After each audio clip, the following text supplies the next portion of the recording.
Hello everyone, good evening. Now again we are continuing this series, this environment subject PT 365, and we are left our topic in here, that is, let me check it. We left our topic from Arctic, I think. From the last topic we covered, that was the uh, Cryosphere and ice melt in West Antarctica. We had covered this one. Yes. Amplification we also covered in our first video. Now let's move to the second. No, Arctic amplification is pending only. Okay, so we are continuing today from this particular topic, that is Arctic amplification. Okay, then we will moving to forward. Let's see why it is in news. This Arctic amplification, why it is in news. Let's see this thing, and we are also going to understand that what is the reason of this warming of the Arctic region and what is about the amplification and everything. Okay, so if we are able to understand these things, like what is Arctic amplification and why it is melting, right? What is the reason for the faster warming of the Arctic?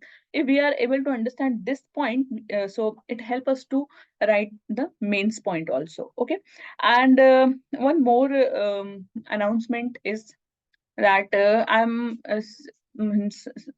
shortly I'm going to cover the CSET tricks. Yes, CSET paper tricks. See, I'm not saying that you are not going to practice or do the revision or cover the entire syllabus. You do that, all these things. Okay, I'm just giving you the tricks in the last moment. Like if you feel that now it is over, अब नहीं हो रहा है मुझसे, ठीक है, exam hall में you had put your all knowledge. Okay, and at some point we feel कि अब stuck हो गया है mind, we are unable to solve this question, अब क्या करूं, ठीक है, अब लग रहा है कि नहीं निकल क्लियर होगा, तो उस केस में I can provide you the some tricks, you can apply those tricks. Okay, and one more thing, that if I tell you that tricks, definitely I will tell you that tricks, you can practice that tricks in the practice paper also, right? It's give you the confidence. ठीक है, इससे आपको और clarity आ जाएगी कि किस तरीके से चीजों को हमें एलिमिनेट करना है या पेयर बनाने हैं, ये कैसे करना है, ठीक है। तो don't worry about the CSAT paper, just tension free होने का है और बहुत ही शांत दिमाग से टेंशन फ्री होकर आप इसको कवर करो।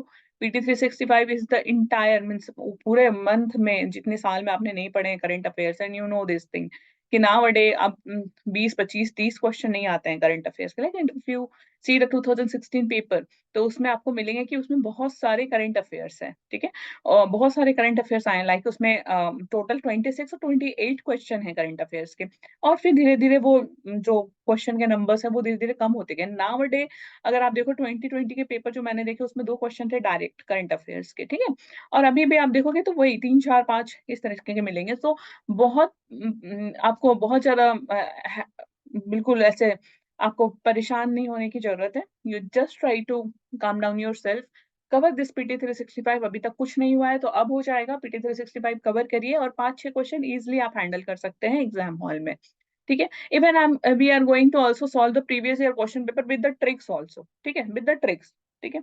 तो नॉलेज तो आपने पढ़ना ही है, पूरे साल जो आपने पढ़ाई करी है उसको प्रैक्टिस करना है, but at the last moment कुछ तो होना चाहिए जब हमें लगे कि अब नहीं हो रहा है उस केस में।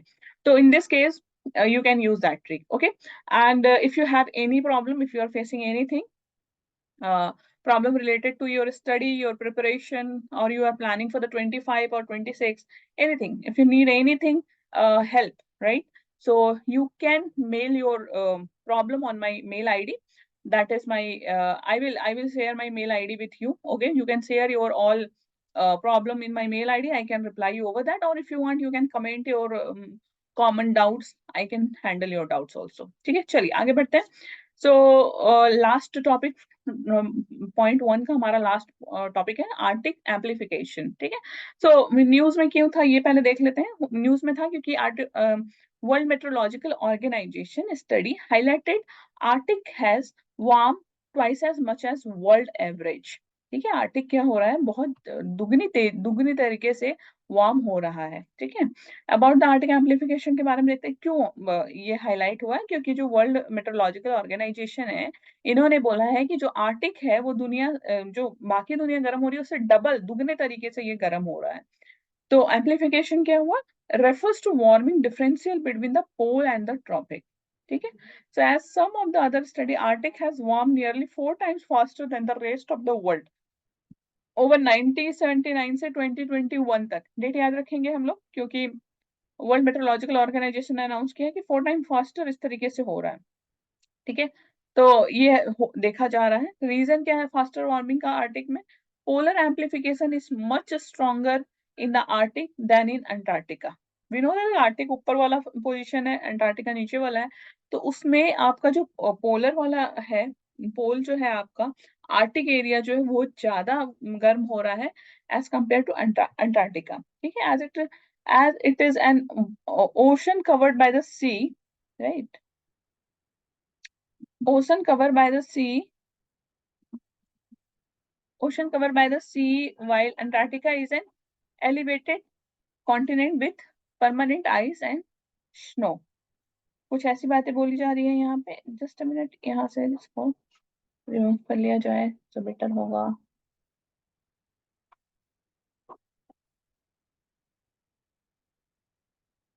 ठीक है,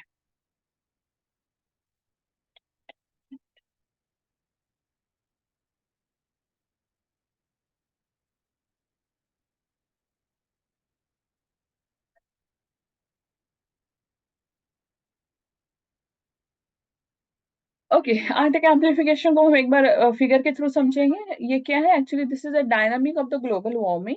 ठीक है, so warming of the lower atmosphere through back radiation, right, from the atmosphere surface के थ्रू में। एंड यहाँ आप देखो मोर हेज एंड क्लाउड्स आ रहे हैं। ठीक है, यहाँ से ये क्या हो रहा है, देखो आप इस चीज को अगर आप यहाँ समझोगे कि चल हो क्या रहा है ये, तो आप यहाँ देखो more aerosol particles in the atmosphere, और ये हिट कर रहा है यहाँ पास intensify biological activity in the ocean में, कुछ ना कुछ चल ही रहे हैं।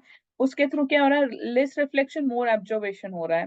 और उसमें क्या हो रहा है, अगर ये हो रहा है तो मेल्टिंग ऑफ सी आइस ये दिख रहा है हमें यहाँ पे, लेकिन वार्मिंग अपर लेयर हो रहा है कि लेस रिफ्लेक्शन है, मोर एब्जॉर्प्शन है, तो उससे क्या हो रहा है, warming of the upper layer ocean. और उससे क्या हो रहा है, लार्जर एनर्जी फ्लो हो रही है, लार्जर एनर्जी फ्लो हो रही है तो rise in air temperature earth surface में बढ़ रहा है, और उससे ग्लोबल वार्मिंग का इफेक्ट हो रहा है। और उससे हम देख रहे हैं कि melting of the sea ice and snow हो रही है। ठीक है, तो ये एक हम साइकिल यहाँ देख रहे हैं एम्प्लीफिकेशन का। और इसमें फिर आप वाइस वर्सा यहाँ देख सकते हो कि warming of the lower atmosphere through the back radiation, ठीक है, तो वो भी कहीं ना कहीं से अफेक्ट कर रही है, और इधर से warming of the upper ocean ये अफेक्ट कर रहा है, तो मोर हेज एंड क्लाउड्स क्रिएट हो रहे हैं, राइट। मोर एरोजल पार्टिकल्स एटमोस्फेयर में ऑलरेडी है, वी आर इनहेलिंग पीएम। अगर आप दिल्ली का स्टेटस देखो पॉल्यूशन का, तो पीएम का लेवल आप देख ही रहे हो कितना कंटिन्यूअसली बर्स्ट होता चला जा रहा है। तो वी अंडरस्टैंड कि कितना इन्वायरमेंट में पॉल्यूशन है, तो उसके थ्रू भी ये लेस रिफ्लेक्शन हो रहा है, मोर एब्जॉर्बेशन हो रहा है, तो ये सारी चीजें अफेक्ट कर रही है आइस को मेल्ट होने में। और दिस इज द रीजन कि जो आपका अपर लेयर है वो कितना स्पीड में वहां पास ये वार्म हो रहा है। ठीक है, so polar amplification is much stronger in Arctic than in Antarctica, as it is an ocean covered by the sea ice, while Antarctica is an elevated continent with the permanent ice and snow. So melting of the ice cover in the Arctic exposes more land water to the sun, leading to more absorption of sunlight. ठीक है, prevailing system of air circulation transfer heat from the tropic to the pole. Summer Arctic sea ice extended shrinking by 12.6%। देखो ये वाला data याद आप रखना as per decade, क्योंकि ये डेटा ही चेंज हो जाएगा क्वेश्चन के स्टेटमेंट में, और फिर हमें लगेगा कि ये रॉन्ग है ये सही है, फिर वहाँ कंफ्यूजन क्रिएट होता है। तो एग्जाम हॉल में जब भी आपको डेटा का स्टेटमेंट दिखे, तो मोस्टली अभी तक जो मैंने पेपर सॉल्व किया उसमें जितना भी डेटा मिला है इस तरीके के न्यूमेरिकल डेटा, वो वाले स्टेटमेंट हमेशा रॉन्ग होते हैं। ठीक है, मेरी बात पे डायरेक्टली नहीं विश्वास करने की जरूरत है, you can go and check out it, okay, solve the question and check it कि ये बात सही है या नहीं। ठीक है, then you can believe on me, directly ऐसे ब्लाइंडली फेथ नहीं करना है, you can go and check out the question.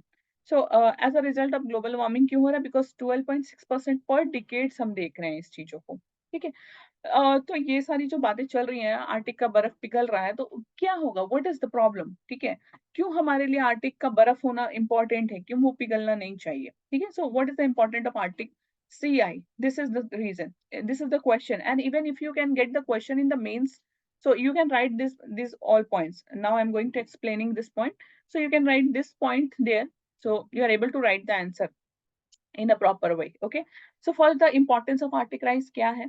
See, role in keeping polar region cool. polar region को cool रखने के लिए बहुत जरूरी है आइस का होना, and maintaining the earth energy balance. We know that कि जो हमारा हमारे पोल हैं, है ना, पोल ऊपर ठंडे रहते हैं, बीच में हमारा जो हॉट जोन है, या जो हम कह रहे हैं कि हमारा इक्वेटर है, जहाँ ज्यादा हीट होती है, तो पूरी एनर्जी जो है, जो हीट है, जो एनर्जी है, वो डिसबैलेंस है। तो सबको बैलेंस में रखने के लिए ऊपर का पोल जो है वो ठंडा होना बहुत जरूरी है, और जो इक्वेटर है उस जगह, वो जगह गर्म है, तो पूरी मेंटेन होनी चाहिए एनर्जी, एनर्जी बैलेंस रहनी चाहिए। So that's why it is needed. Okay, second, keeps the air cool by forming a barrier between the cold air above the relatively warmer water below. And third point, changes in sea ice can affect the biodiversity and impact mammals such as the polar bears and walrus. ठीक है, तो आपको यहाँ से ये भी पता चल गया कि ये मैमल्स हैं। मैमल्स कौन से हैं? ये पोलर बियर और वॉलरसेस आपके मैमल्स होते हैं। ठीक है, अफेक्ट, ये बायोडाइवर्सिटी को भी अफेक्ट कर रहा है। लास्ट पॉइंट इसमें बता रहे हैं कि affect the traditional subsistences hunting life style of indigenous populations such as Yupik, Inupiat and Inuit.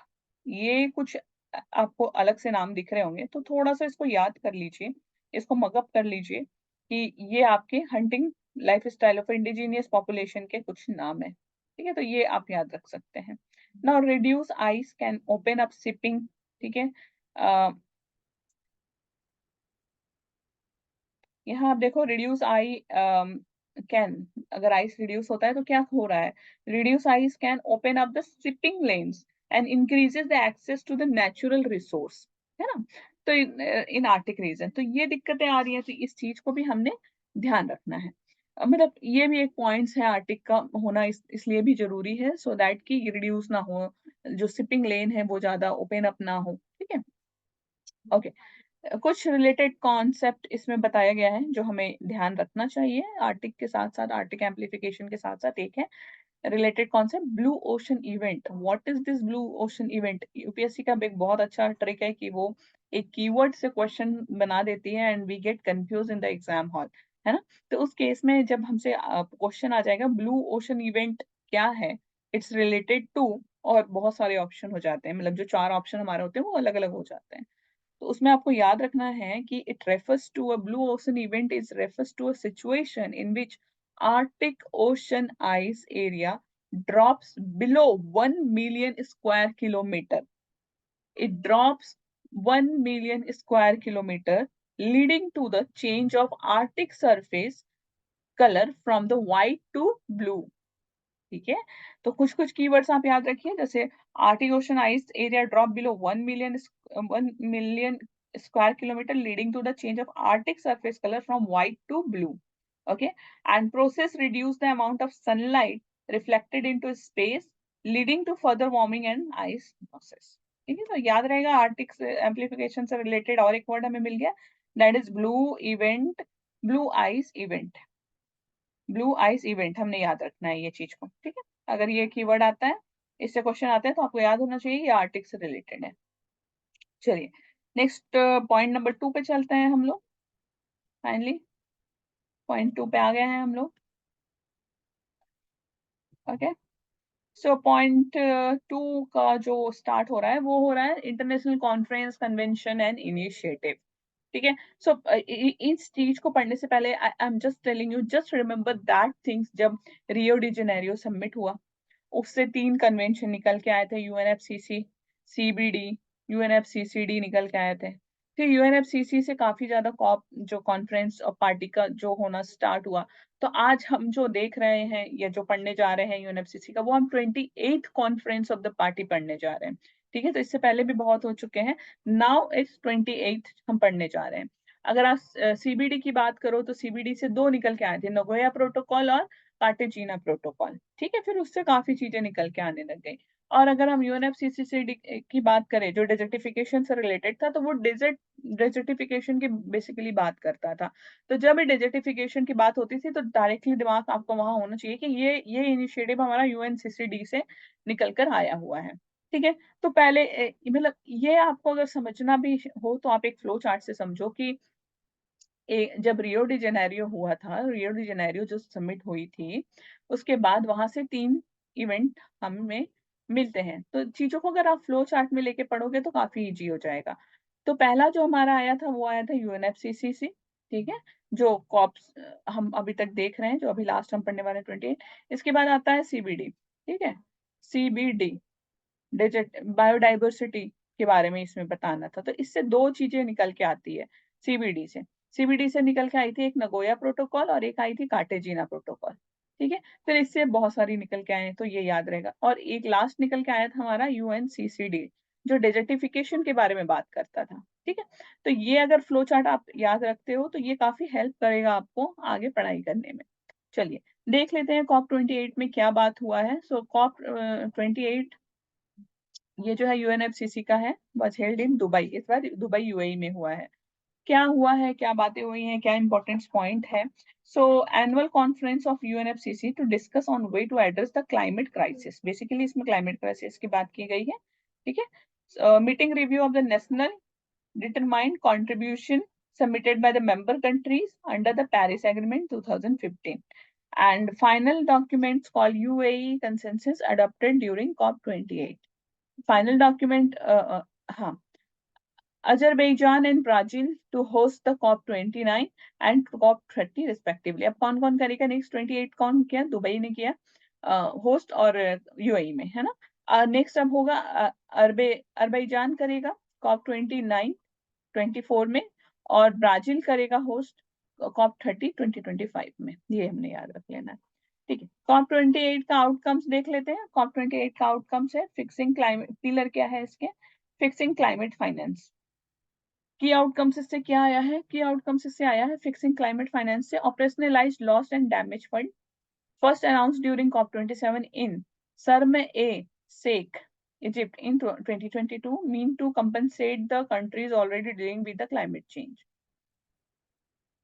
Loss and damage refers to the negative consequences arising from the unavoidable risk of the climate change like rising sea level, heat wave, crops failure, and etc.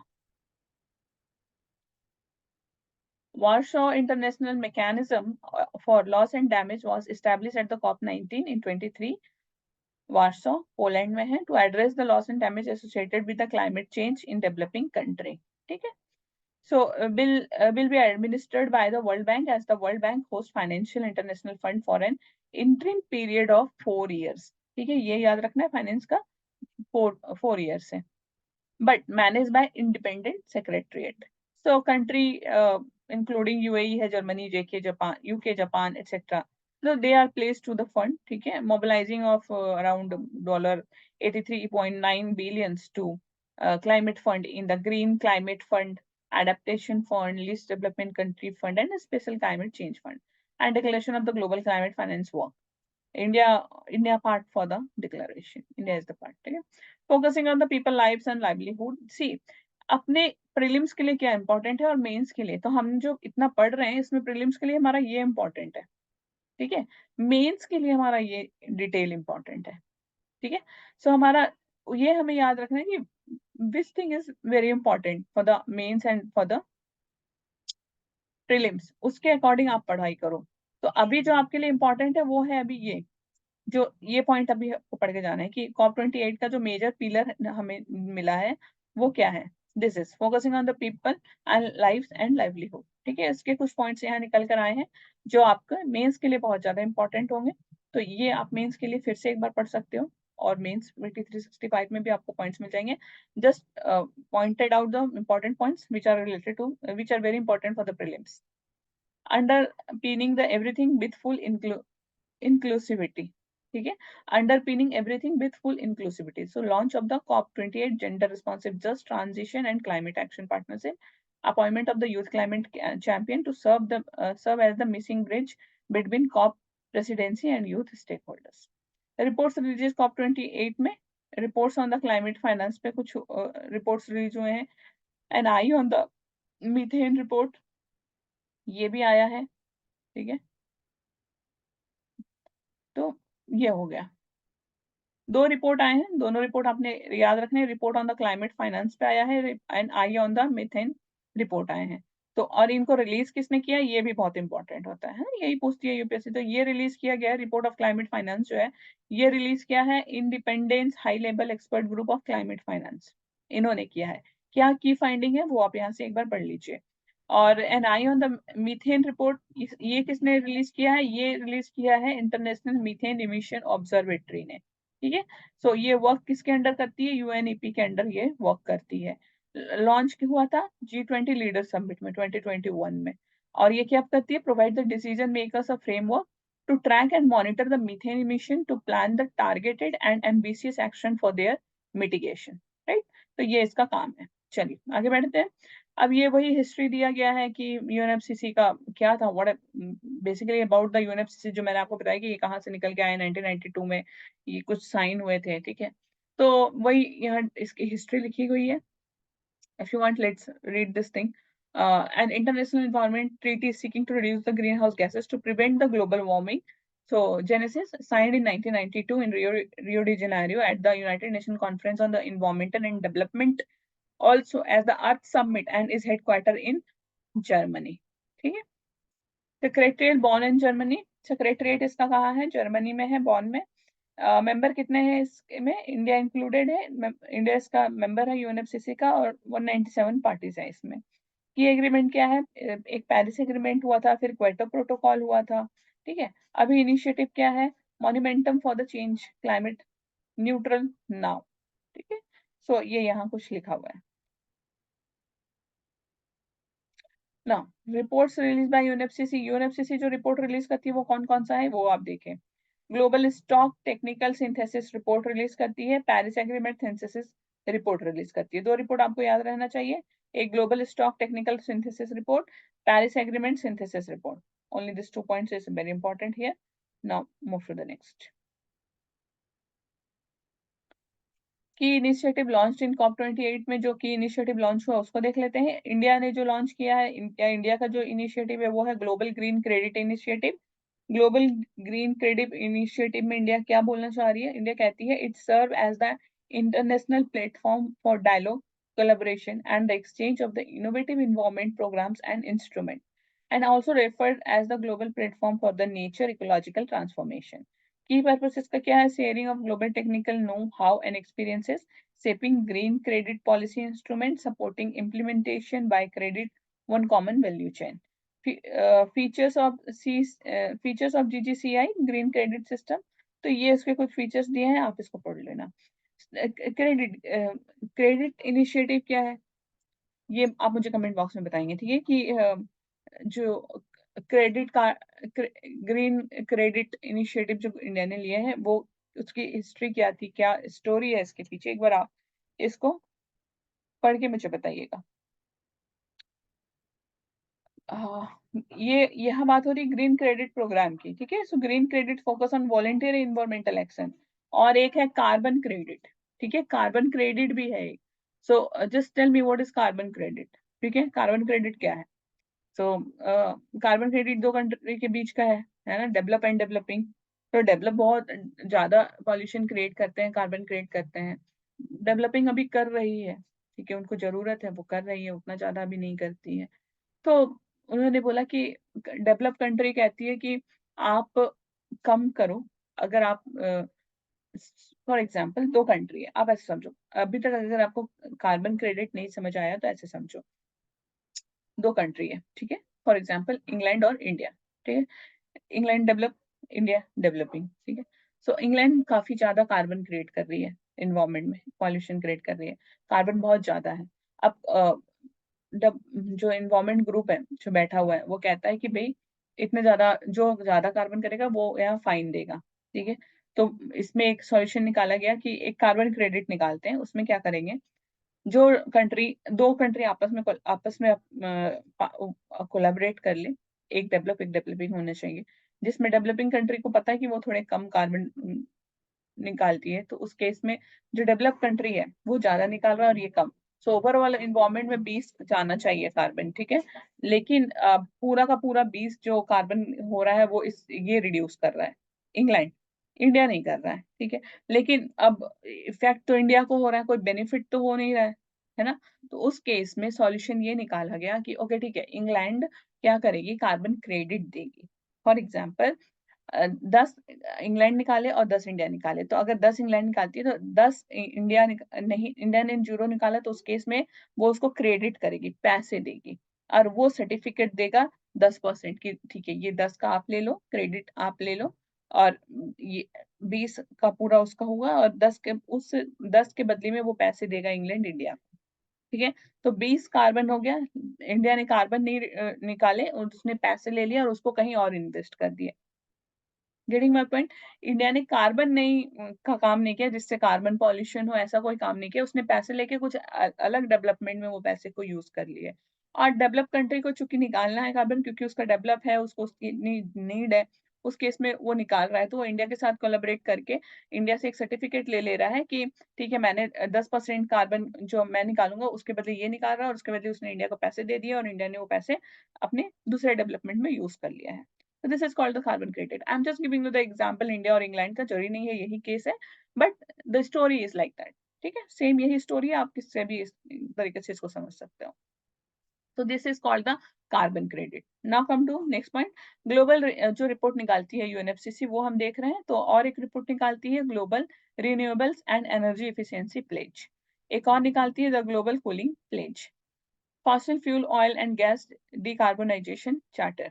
तो ये सारी चीजें हैं, okay. Prelims के लिए ये सारी चीजें बहुत इंपॉर्टेंट है, नहीं ध्यान रखना है कि ठीक है ये पॉइंट है, अगर आता है तो आप कर सकते हो। इस जो इम्पोर्टेंट है वो है ग्रीन क्रेडिट प्रोग्राम, ठीक है, क्योंकि कार्बन क्रेडिट पे क्वेश्चन यूपीएससी बहुत बार पूछ चुकी है, तो उस बेसिस पे ग्रीन क्रेडिट प्रोग्राम यहाँ इंपॉर्टेंट है। कमिटमेंट क्या किया गया है, reduce their cooling emission at least 68% by 2050, ये कुछ लाइंस हैं जो इंपॉर्टेंट है, जो आपको याद रखना चाहिए। Global decarbonisation accelerator launch at the world climate action summit recently, तो ये कुछ ऐसे लाइन है जो आपको याद रखनी चाहिए, ठीक है। तो अगर एक बार आप इसको पढ़ लोगे तो दिमाग में हल्का फुल्का भी रहेगा, तो वहाँ क्वेश्चन सॉल्व हो जाएंगे। बाकी ये कौन कौन सी रिपोर्ट निकालती है ये आप देख लो, that's sufficient for the prelims, okay, बहुत लोड नहीं लेना, हाँ। बट ये सारे पॉइंट्स काफी अच्छे हैं जो आपके मेंस आंसर राइटिंग को इनहेंस करेंगे, सो इसको अगर आप पढ़ोगे तो आपकी आंसर राइटिंग काफी अच्छी हो जाएगी, ठीक है।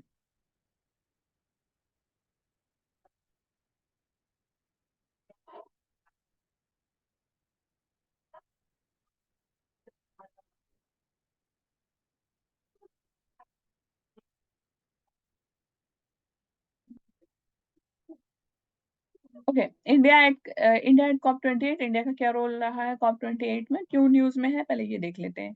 ये न्यूज में है because India voice the concern of the global south and retired an urgency to making the climate finance available to the developing country COP28। India COP28 में क्या रोल निभाई है और उसका डिटेल यहाँ दिया गया है। रोल जो इंडिया ने निभाया है कि को launch the leadership group of industry transition lead IT 2.0, ठीक है। डिटेल अगर आप इसमें देखोगे तो this lead IT 2.0 will focus on the inclusive and just industry transition development and transfer of low carbon technology and financial support to the emerging economy for the industry transition. Lead IT was launched by the India and Sweden at UN Climate Action Summit in 2019. Co-hosted event on green credit program at COP28. Co-hosted था India. Green Credit Initiative focuses on volunteer environmental action involving the community, private industry, and individual. India participated at the Mangrove Alliances for Climate Ministerial meeting at COP28. So Mangrove पता है आपको, coral reef पता होना चाहिए, तो mangrove एलियंसेस में भी India ने पार्टिसिपेट किए हैं, और उसकी डिटेल आप यहाँ से देख सकते हो। India lead the global river city alliances launch, इसने ग्लोबल रिवर सिटी अलियांसेस को लॉन्च किया इंडिया ने, सो उसकी भी डिटेल यहाँ पास लिखी है। Mississippi river city and town initiative, ये न्यूज में भी था काफी, तो आप इस एक बार इसको कंप्लीट रीड करिए, ये इंपॉर्टेंट है, ठीक है, ये न्यूज में भी था आपके, द हिंदू के न्यूज में आया हुआ है, तो ये इंपॉर्टेंट है, ये वाला पैरा, ये वाला बॉक्स का इंफॉर्मेशन इंपॉर्टेंट है, please read it out. Okay, next है नेशनली डिटरमाइंड कंट्रीब्यूशन। क्या है नेशनली डिटरमाइंड कंट्रीब्यूशन? सो ये आपका पोस्ट 2020 क्लाइमेट एक्शन रिक्वेस्ट है by Paris agreement from each party, ठीक है। बेसिकली इसमें ग्लासगो क्लाइमेट पैक्ट साइन हुआ है by the country during the COP26. In the UNFCCC had requested the parties to revisit and straighten the 2030 targets in their NDC by end of 2022, ठीक है। तो ये है बेसिकली एनडीसी। सो NDC से country communicated क्या की है आपस में, जो एनडीसी कंट्रियां हैं वो आपस में क्या कम्युनिकेट की हैं, वो उन्होंने आपस में जो रिव्यू किया था तो उसमें उन्होंने कम्युनिकेट किया कि the action they will take to reduce their global greenhouse gas emission in order to reach the goal of the Paris Agreement, and action they will take to build the resilience to adapt the impact of the rising temperature, and submitted every 5 years to the UNFCCC Secretariat, Germany bond है ना। तो ये हो गया, तो हमें पता चल गया कि एनडीसी है क्या और क्या इन्होंने रिव्यू किया है चीजों को और क्या आपस में बात करी है। बट न्यूज में क्यों था? न्यूज में था क्योंकि UNFCCC secretariat has release NDC synthesis report in 2023 under the Paris agreement, ठीक है। की फाइंडिंग रिपोर्ट की फाइंडिंग्स क्या है? World is off track to the Paris agreement goal. World हमारा ऑफ ट्रैक हो चुका है पेरिस एग्रीमेंट गोल में। जो ये कंट्री है जो आपस में बात करके रिव्यू करी है चीजों को, ये 197 कंट्री है ना, ये ऑफ ट्रैक हो चुकी है। Implementing latest NDC will increase the emission by approximately 8.8% by 2030 relative to 2010 levels. 40% of party outline the role of the local communities and right of indigenous people in adaptation components of NDC. Okay, so this is the key findings of the report. India और NDC के बारे में अगर बात करें तो first NDC publish in 2015 and updated in August 2022। Achievement हमने क्या क्या किया? Achieve 2 of its previous NDC well ahead of its target, reduce the emission intensity, GDP 33% between 2005 and 19, achieve 40% of electric install capacity through the non-fossil fuel sources, 9 years ahead of the target of 2023। हम 9 साल आगे target के चल रहे हैं, तो India काफी अच्छा काम कर रही है एनडीसी के साथ, बट अदर कंट्री नहीं कर रही है, इसलिए ये न्यूज में आई है, ठीक है। रिलेटेड कॉन्सेप्ट है इसी से, India Panchamitra Panchamitra India Panchamitra India Panchamitra इसी से रिलेटेड कॉन्सेप्ट है। क्या है इसमें? India committed 5 climate action that is called Panchamitra. याद रखिएगा पंचमित्र कीवर्ड है, इंडिया कमिटेड 5 क्लाइमेट एक्शन, उसको इन्होंने नाम दिया पंचमित्र। इन कॉप 26 में इन्होंने किया था, हेल्ड एट ग्लासगो में ये हुआ था। इसमें इंडिया ने क्या बोला था? Reach 500 GW non fossil energy capacity by 2030, meet 50% of its energy requirement from the renewable energy by 2030, reduction of the total projected carbon emission by 1 billion tons from now to 2030, reduction of the carbon intensity of the economy by 45% by 2030, over 2005 level उन्होंने decide कर लिया था। Achieving the target of net zero emission by 2070, 2070 तक वो target set किए हैं net zero emission का। India ने टारगेट सेट किया है net emission zero. Now India national determined contribution अगर हम देखें तो क्वांटिटेटिव टारगेट कुछ ऐसे दिए हुए हैं एंड क्वालिटेटिव टारगेट कुछ इस तरीके से दिए गए हैं। You are aware about what is quantitative and what is qualitative. Economy में भी हम पढ़ते हैं qualitative and quantitative targets, right. तो एक बार इसको आप देख सकते हैं यहाँ से, एक बार गो थ्रू हो जाइए इसमें। अगर कुछ नहीं समझ आता है so please let me know, we will discuss over it again. Okay, next है guidance on the children rights and environment. कुछ गाइडेंस है चिल्ड्रंस के राइट और इन्वायरमेंट पे, उसको भी हम देख रहे हैं, तो देख लेते हैं ये क्या है।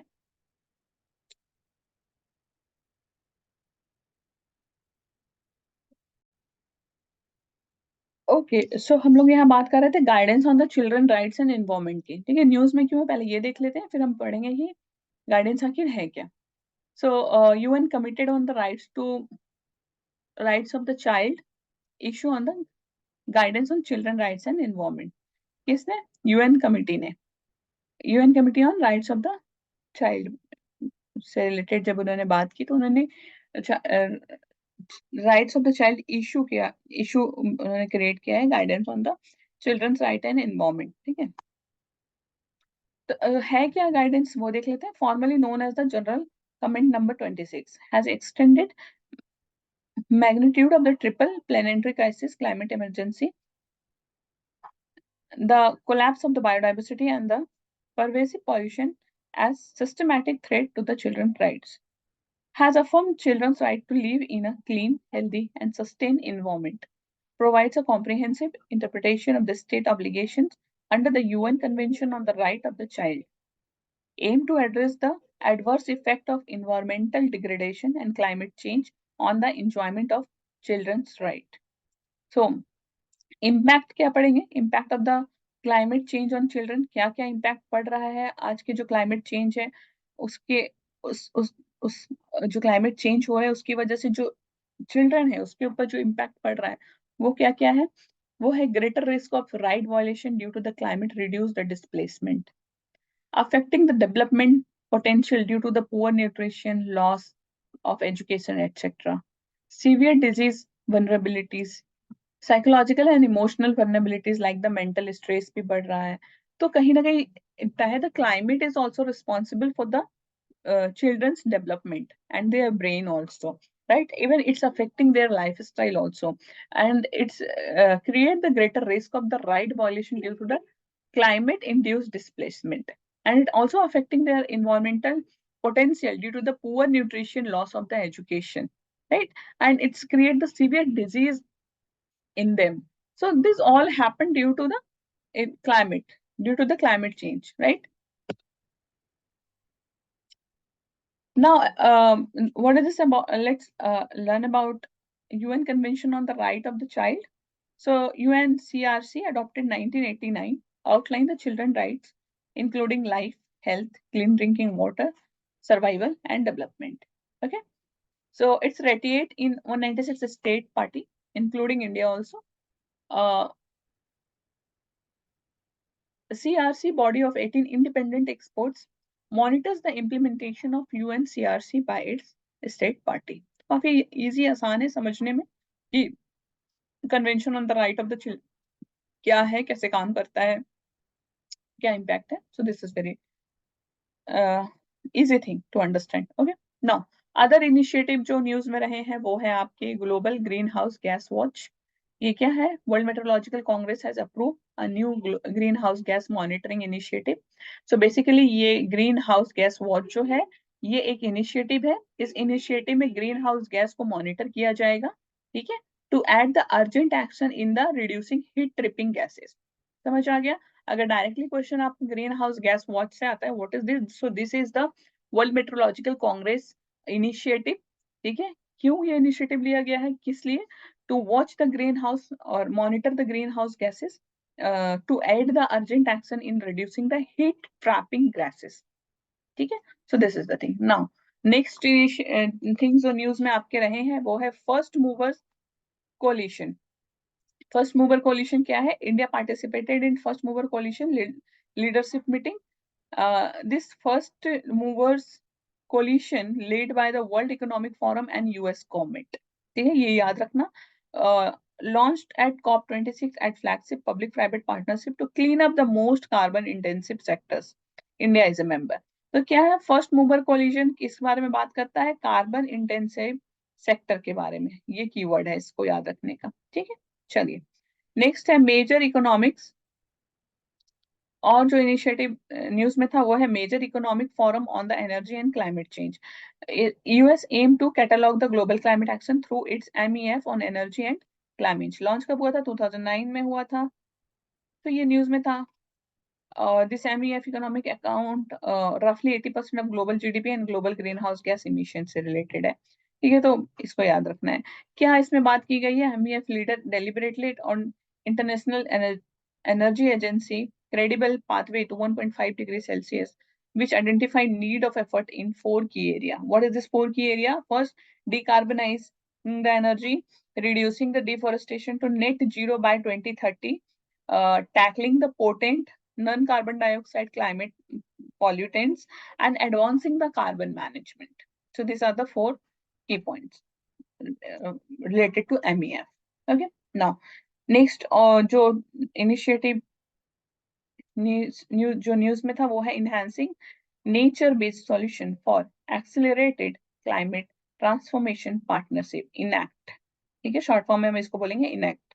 INACT means enhancing nature based solution for an accelerated climate transformation partnership. Okay, so इसमें 6 कंट्री है, 6 new country and UN environment programme UNEP भी है, ये have joined the INACT partnership recently. India is not a part. ठीक है, India इसका part नहीं है, ये याद रखने वाली बात है. 6 कंट्री है और UNEP के साथ मिलके इन्होंने काम किया शुरू किया है INACT, but India is not a part. चलिए आगे बढ़े. Global research alliance on the agriculture greenhouse gases. Global research alliances on agricultural greenhouse gases.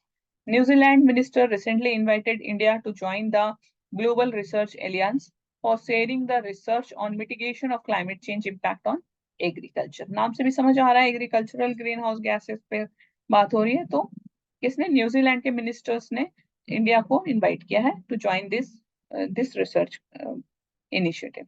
Okay, Kampala Ministerial Declaration. What is the Kampala? ये news में भी था, आपके the Hindu में भी था. This is important. Around 48 African countries have agreed to adopt the Kampala Declaration on migration, environment, and climate change. Aim to address the nexus of human mobility and climate change in the continent. तो Kampala Ministerial Declaration में 2 चीजें important है, 2 keyword आपको याद रखना. One is the nexus of the human mobility and second climate change. This 2 keyword is important for this Kampala Ministerial Declaration. ये 2 अगर word आपको कीवर्ड दिखते हैं तो डायरेक्टली आपको याद आना चाहिए ये Kampala Ministerial Declaration की बात की जा रही है. Now, data in climate resilience agriculture, DICRA. What is this DICRA? The United Nations Development Program, that is UNDP, and the National Bank of Agriculture and Rural Development, that is NABARD, have signed the MOU to co-create data-driven digital public good, which included DICRA.